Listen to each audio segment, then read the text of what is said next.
March 1944. A classified hangar outside Berlin. Cold morning light filters through high windows. German engineers stand in silence around twisted aluminum. Wreckage from a captured B-29 Superfortress, brought from the Pacific by Japanese allies. Cigarette smoke rises slowly. A map of industrial capacity lies unrolled on a nearby table. The chief engineer leans forward, touches the charred engine cowling, and says nothing. The clock ticks. Outside, the war continues. Inside this room, something else is happening. They thought they had understood the war, but what they saw changed everything. The hangar is cold. Footsteps echo against concrete. A typewriter clacks somewhere in the adjacent office. Coffee sits untouched on a metal tray, growing cold. The engineers move slowly around the wreckage, notebooks in hand, faces expressionless. One of them kneels beside a propeller blade, measuring its diameter. Another examines the cockpit instrumentation, still partially intact despite the crash. The air smells of oil and burnt metal. No one speaks loudly. There is no excitement, no triumph in capturing enemy technology. Just quiet observation, careful documentation, the kind of silence that follows unwelcome news. A junior technician photographs the fuselage from multiple angles. The flash illuminates twisted aluminum skin, thicker than expected. An officer stands near the tail section, arms crossed, reading a preliminary report. His hand trembles slightly. Not from cold. The room waits. The war outside feels distant. In here, only the wreckage speaks. For 3 years, German intelligence had maintained a comfortable assessment. The United States possessed industrial capacity, yes, vast capacity. But technology? The Americans were practical, not sophisticated. They built many things, not advanced things. Mass production over precision engineering quantity, not quality. This was the consensus in Berlin, in the Luftwaffe Ministerium, in technical circles across occupied Europe. The numbers supported this view. German aircraft engines, fuel-injected, high compression, meticulously crafted. American engines, simpler, more reliable perhaps. But fundamentally conventional German fighters reached 700 kilometers per hour. American bombers flew at 400. The gap seemed manageable, controllable. The Luftwaffe had faced B-17, B-24, formidable, yes, but within the realm of known engineering. Nothing revolutionary. Nothing that suggested a fundamental disadvantage. Intelligence reports from the Pacific Theater confirmed this assessment. The B-29 existed, certainly. A new heavy bomber. Larger than the B-17. But how much larger? How much better? The reports were vague, fragmentary. Specifications remained uncertain. German analysts estimated perhaps 15% more payload, 20% more range, an incremental improvement. Evolutionary, not revolutionary. The American approach, bigger, heavier, more engines. Predictable. In March 1944, Berlin believed it understood American air power, one technological generation ahead perhaps, but not beyond reach, not insurmountable. The war in the air could still be contested. Germany could still innovate, still respond, still compete. But beneath the triumph, the first cracks had already formed. The preliminary engineering report arrives within 48 hours. Typed, precise, devastating. Engine displacement, Wright R-3350 Duplex-Cyclone, 3,350 cubic inches, 18 cylinders. Output, 2,200 horsepower per engine. 4 engines total. German BMW 801, 1,730 cubic inches, 1,600 horsepower. The American engine is not slightly larger. It is twice the displacement, 37% more power, and this is standard production. Not prototype, not experimental, standard. Supercharging system, 2-stage, variable speed. Enables sustained flight at 9,000 meters, 30,000 feet, with full combat load. German bombers struggle at 7,000 meters. The B-29 operates in an altitude band where interception is difficult. Fuel consumption for fighters is prohibitive, and flak effectiveness drops sharply. It fights from a different sky. Pressurized cabin. The entire crew compartment, pilot, navigator, bombardier, engineer, operates in shirt-sleeve environment at 9,000 meters. No bulky oxygen masks. No freezing temperatures. No cold-induced errors. Combat effectiveness at high altitude maintained. German crews at similar altitude exhausted within 90 minutes. Remote-controlled gun turrets, centralized fire control. Analog computer calculates lead, deflection, range. Gunner tracks target. Computer aims weapons for turrets. 10-50 caliber machine guns. Effective range, 1,000 meters. Defensive firepower exceeds any bomber in service anywhere. German engineers recognize the system. It is theoretically understood. But implementation, miniaturized servos, gyroscopic stabilization, electrical integration. This is years beyond current German capability. Radar, AN/A Peak-13 bombing radar, permits target acquisition through cloud cover at night in weather conditions that ground visual bombing. The B-29 can strike when defenses expect safety. Berlin, Hamburg, Munich, protected by night, by winter storms, by weather, no longer protected. Range, maximum ferry range, 5,600 miles. Combat radius with 5,000 pounds of bombs, 1,600 miles. This aircraft can strike Berlin from England and return. It can strike Tokyo from the Marianas. It can reach targets no other bomber can reach, carrying payloads no other aircraft can carry, at altitudes no other bomber can sustain. Airframe construction, semi-monocoque structure, flush riveted aluminum skin, tricycle landing gear for improved ground handling, wing loading optimized for high altitude efficiency. Engineers measure skin thickness, 0.064 inches at the fuselage, thicker at stress points. It is not the thickness alone. It is the precision, every rivet flush, every seam smooth, drag minimized at every joint. This is not battlefield expedience. This is industrial refinement. Production rate. Intelligence estimates from the Pacific suggest 100 B-29s operational by mid-1944. Perhaps 300 by year's end, but the preliminary data includes serial numbers.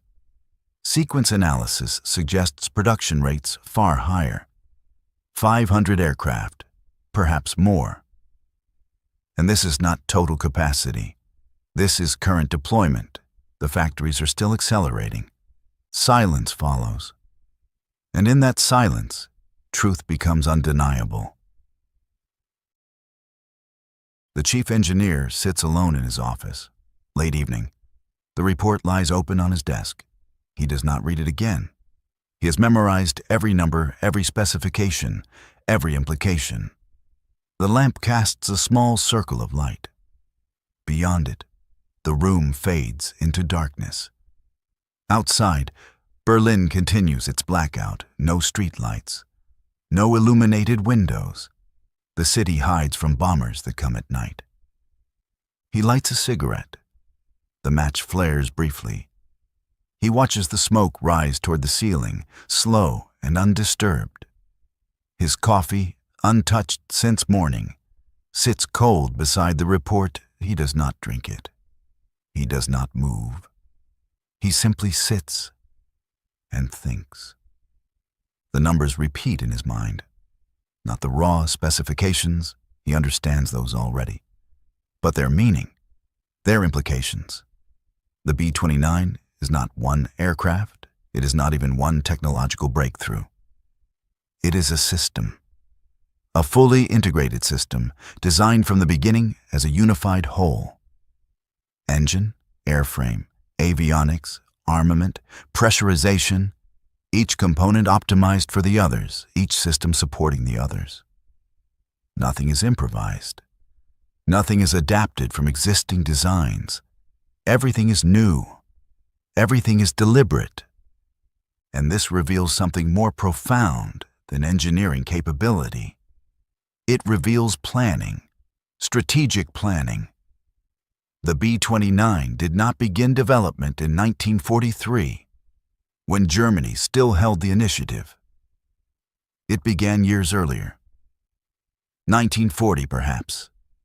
1941 at the latest. The Americans were designing this aircraft when they were still neutral. When war seemed distant, they were preparing for a conflict they had not yet entered, building weapons for battles not yet fought. This is not reactive engineering. This is strategic foresight. He thinks of German aircraft development.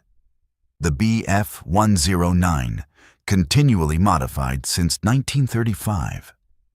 The FW-190, an excellent design but fundamentally constrained by engine availability. The Me-262 jet, brilliant in concept but strangled by material shortages, by production delays, by infrastructural limits. Germany innovates tactically, responds to immediate needs, adapts existing designs. The Americans plan strategically, build entire systems, invest in future capability. The implications cascade. If the B-29 represents American planning from 1940, then what else is in development now, in 1944? What other systems are being designed for 1946? For 1947? The Americans are not fighting the current war.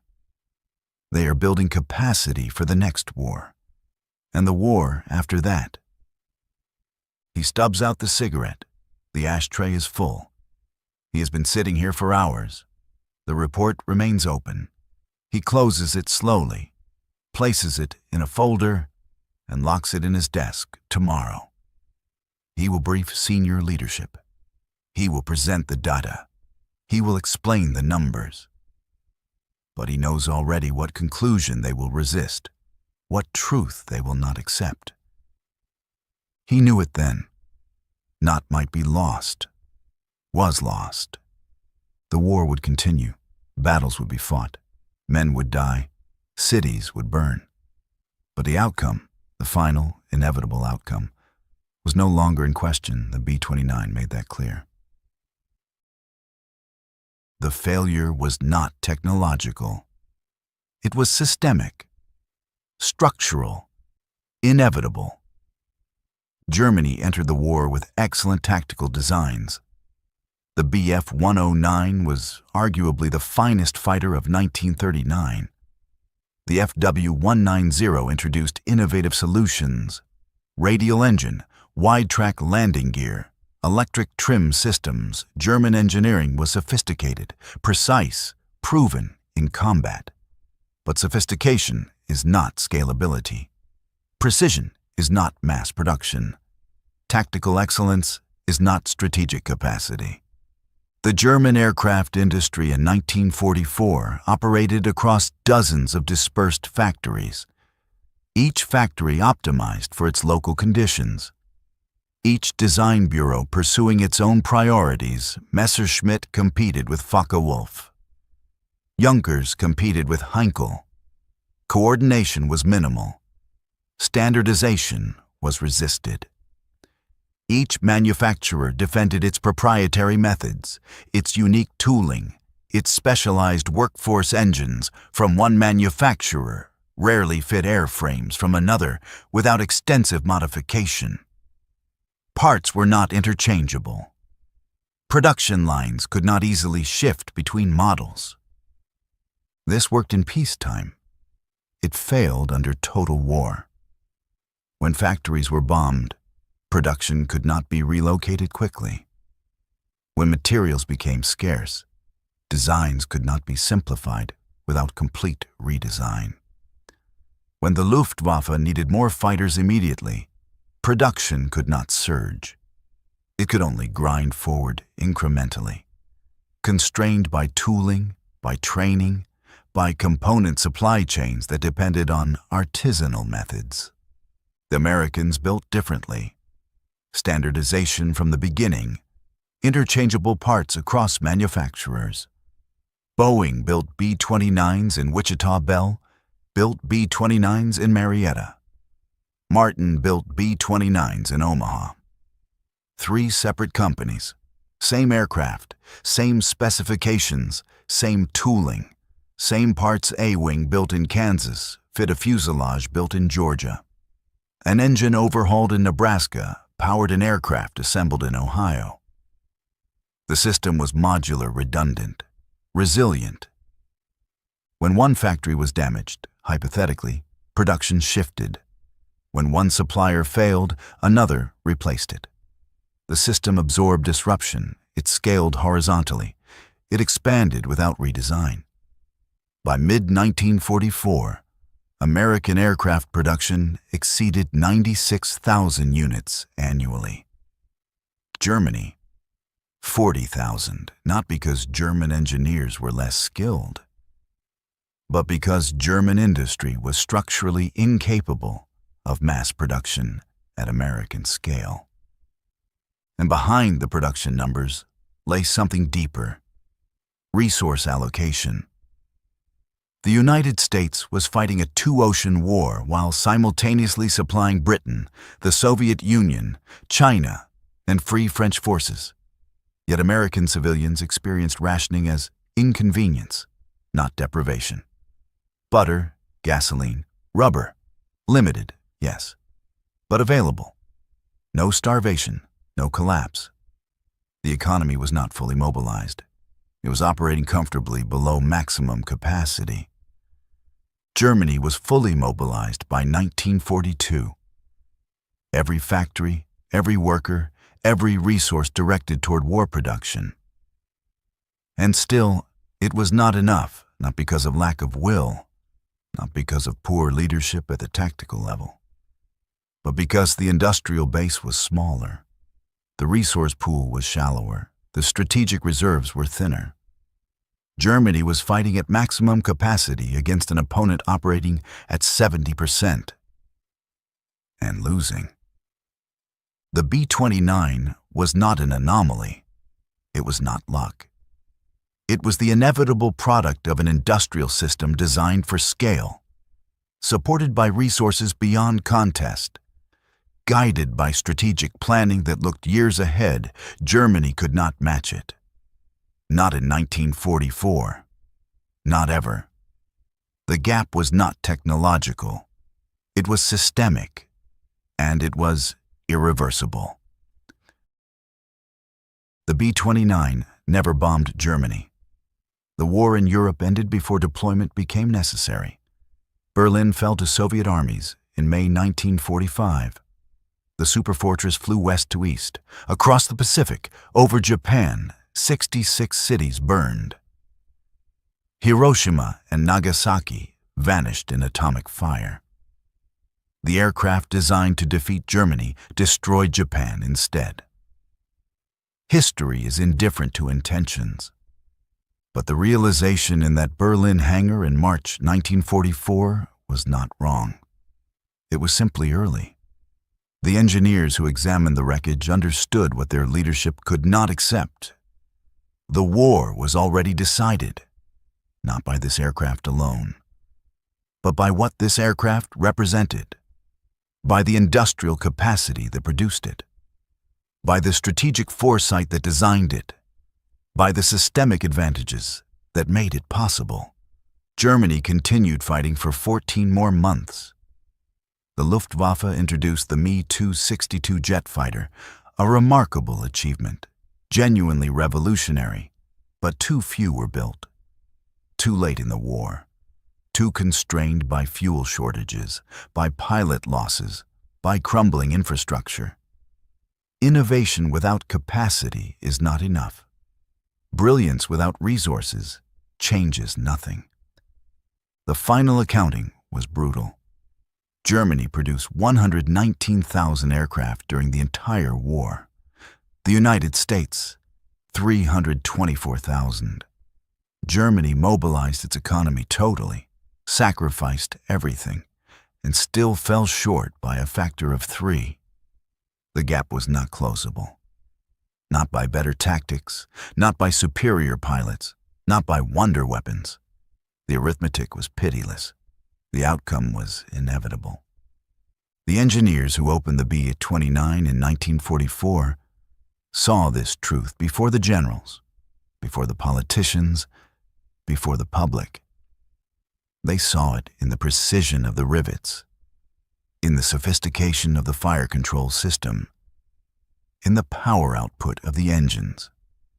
They understood that wars are not won by individual battles. They are won by industrial systems, by resource depth, by strategic planning that begins years before the first shot is fired. They were not defeatists. They were realists. And in March 1944, realism was a bitter recognition. The clock ticked. The cigarette burned down. The coffee grew cold. And in that silent hangar, the war's final verdict was written. Not in doctrine or strategy, but in aluminum and steel.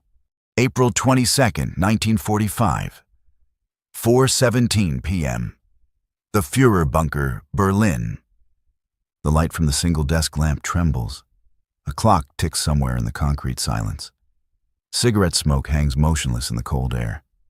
On the steel table, a decoded intelligence report lies open. Marked streng geheim, top secret. Hitler reads, his hand does not move. The report describes not a weapon. It describes an industry, a 3-year program, factories, uranium separation plants, assembly lines for atomic bombs. He looks up. The map on the wall shows a Reich that no longer exists. They thought the Americans were experimenting. But what they saw changed everything. The bunker breathes with the rhythm of defeat. Footsteps echo down concrete hallways that smell of dampness and sweat. In the corner, a radio hums static, no music, no voices, just the sound of a collapsing world. The coffee on the table has gone cold hours ago.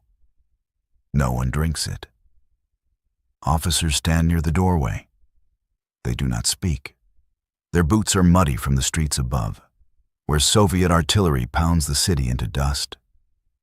One of them holds a folder. He does not open it. He already knows what it says. The Führer sits. His fingers trace the edge of the decoded telegram. The words are typed in neat rows. Clean, clinical, final. Outside, the war is ending in fire and rubble. Inside, in this gray room lit by a single bulb, something else is ending. The last illusion of technological parity. The clock ticks. No one looks at it. For 3 years, Berlin believed it understood the atomic question. German intelligence had tracked the American program since 1942. The reports were consistent. University laboratories, small-scale experiments, theoretical physics conducted by refugee scientists. The assessment was clear.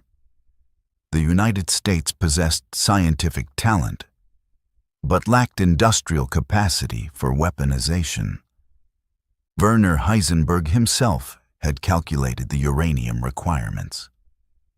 To produce a single bomb would require tons of enriched material, centrifuges running for years, and an industrial infrastructure no nation at war could afford. The Germans had tried. They knew the obstacles. They were insurmountable.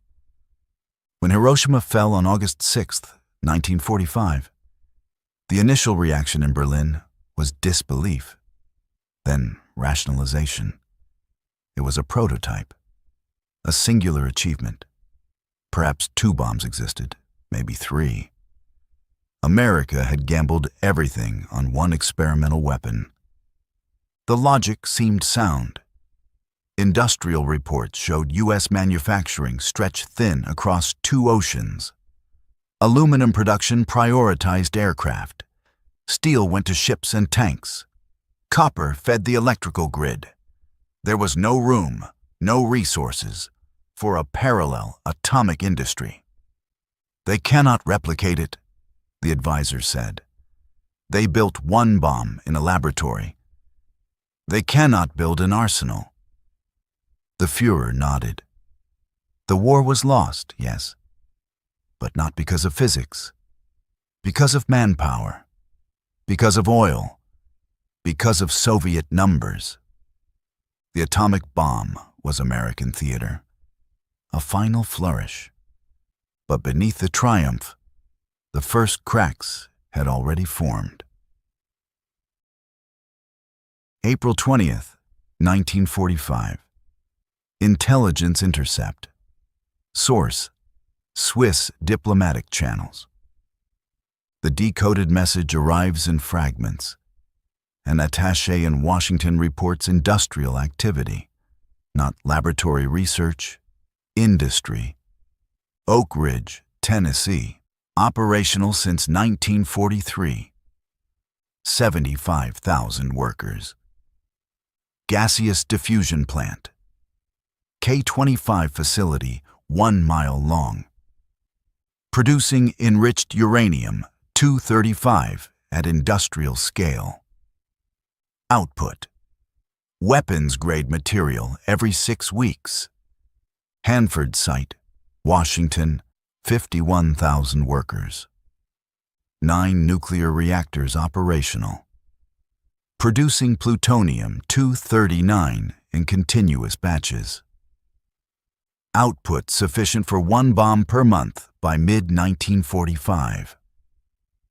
Los Alamos, New Mexico, 6,000 scientists and engineers.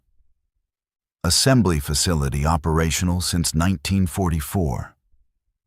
3 bomb designs tested: uranium gun type, plutonium implosion. Manufacturing capacity: serial production ready. The numbers do not stop. They cascade.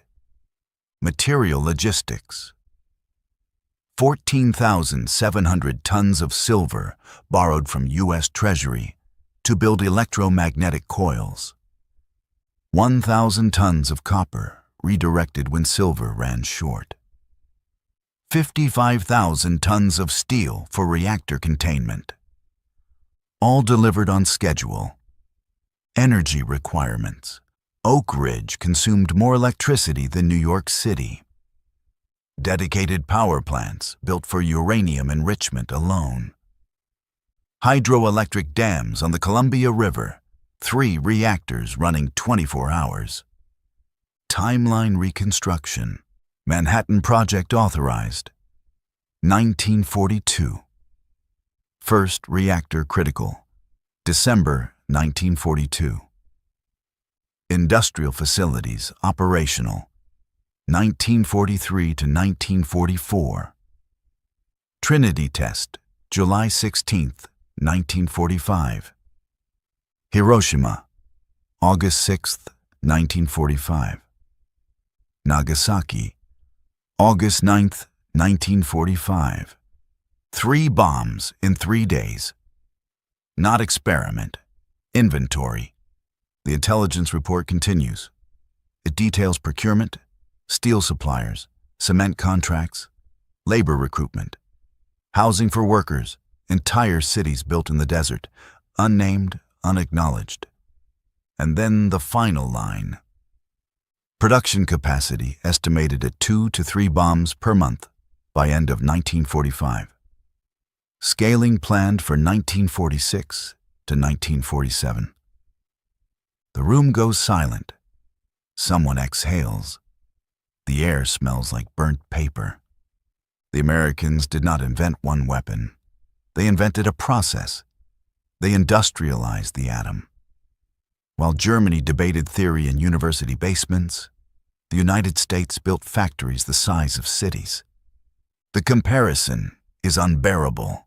German uranium program budget, 8 million Reichsmarks total.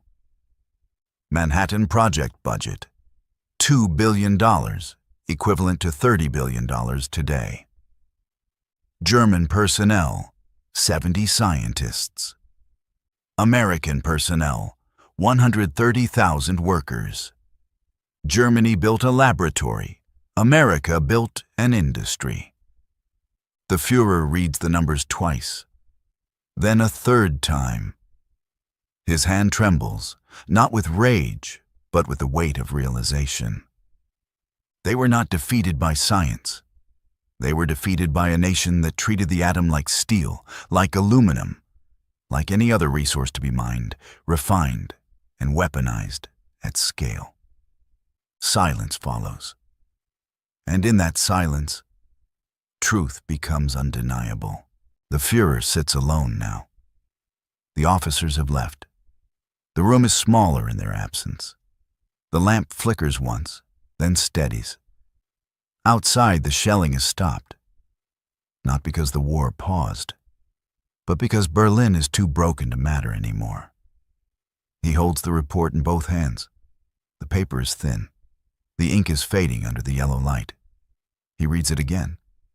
Not because he misunderstood, because he needs to see it written, needs the words to be real, tangible, undeniable. Oak Ridge, Hanford, Los Alamos. 3 sites, 3 cities built in secret, 130,000 workers. Enough electricity to power a metropolis, enough steel to build a fleet. And Germany? 70 scientists, a basement laboratory in Leipzig, a heavy water plant in Norway, destroyed by commandos before it produced anything. Theoretical calculations scribbled on chalkboards. Debates about critical mass, moderation, fission cross-sections. They talked. America built. He closes his eyes. The question rises, unavoidable. When did they start? The answer is in the report. 1942. Roosevelt signed the authorization in 1942. While Germany was still advancing toward Moscow. While the Wehrmacht believed victory was 3 months away. While the world thought the Blitzkrieg was unstoppable. America was already planning for 1945. For 1946, for the endgame. They knew. Somehow they knew the war would last years. They prepared not for invasion, not for defense, for industrial supremacy in a technology that did not yet exist. The Führer stands. He walks to the map on the wall.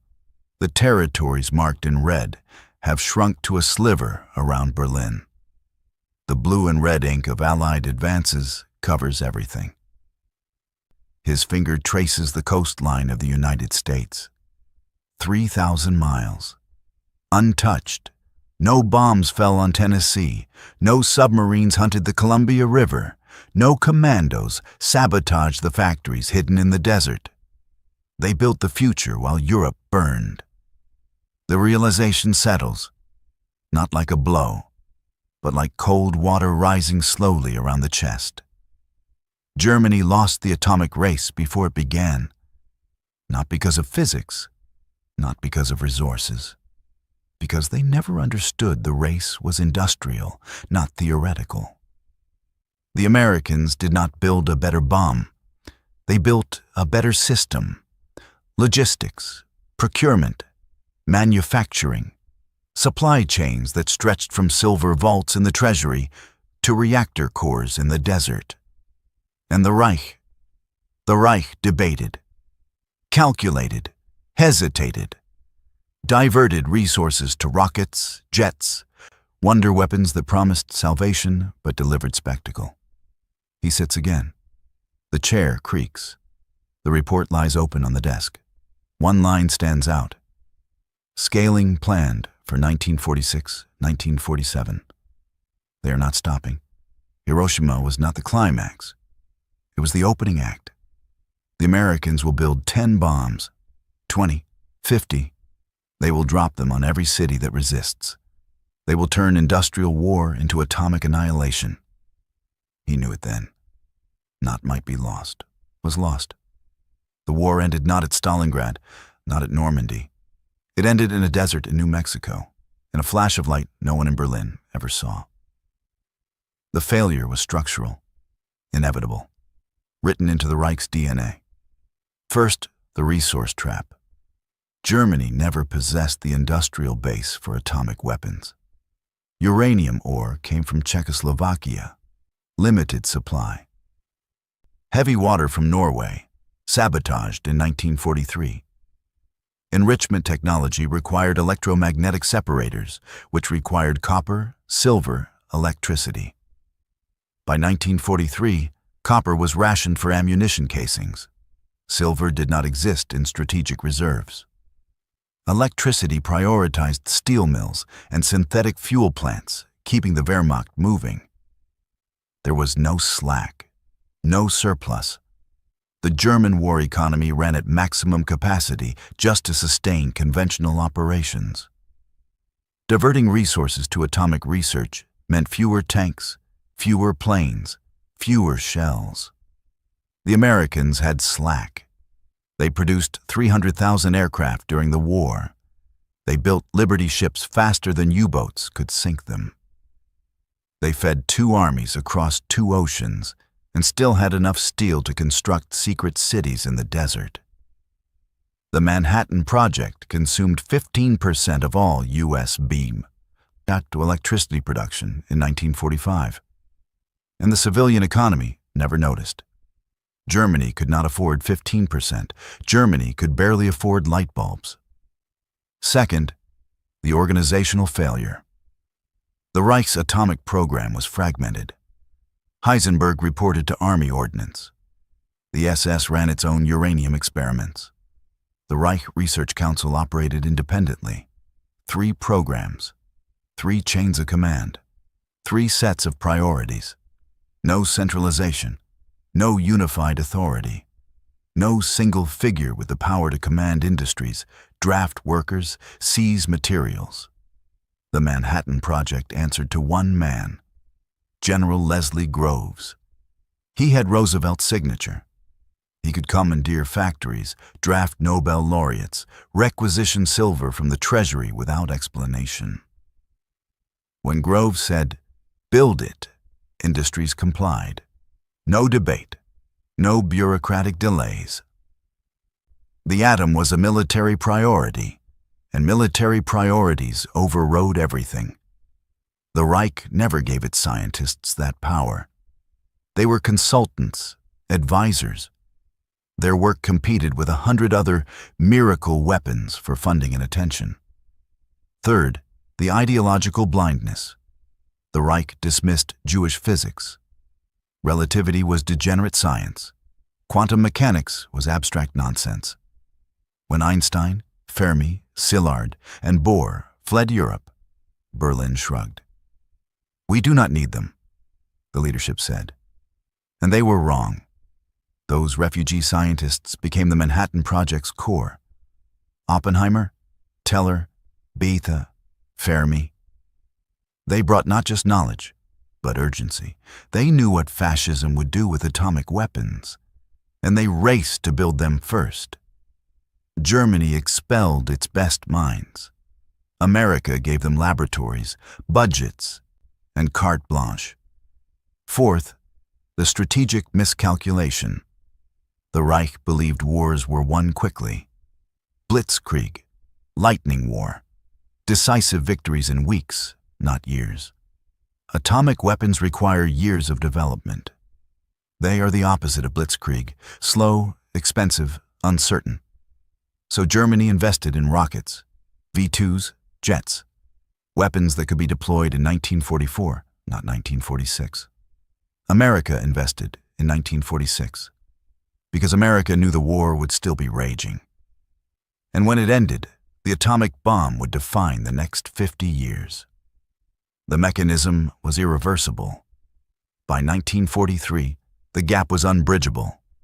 Germany lacked the resources. America had them in surplus.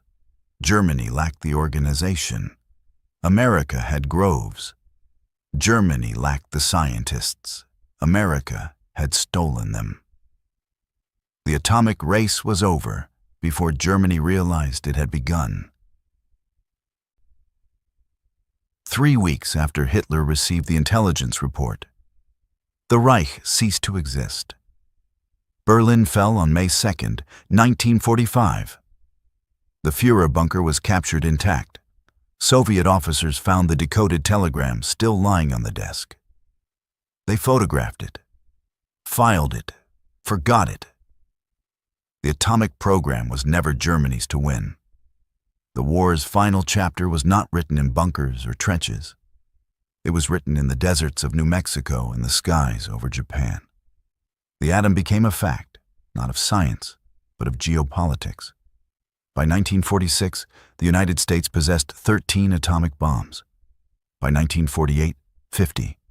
By 1950, the stockpile exceeded 300. The Soviet Union detonated its first bomb in 1949. Built with stolen American designs, rushed into production in a desperate race to close the gap. Germany?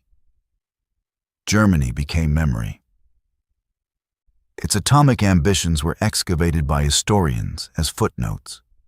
The reactors that never ignited, the calculations that led nowhere, the laboratories dismantled by occupation forces and shipped east and west.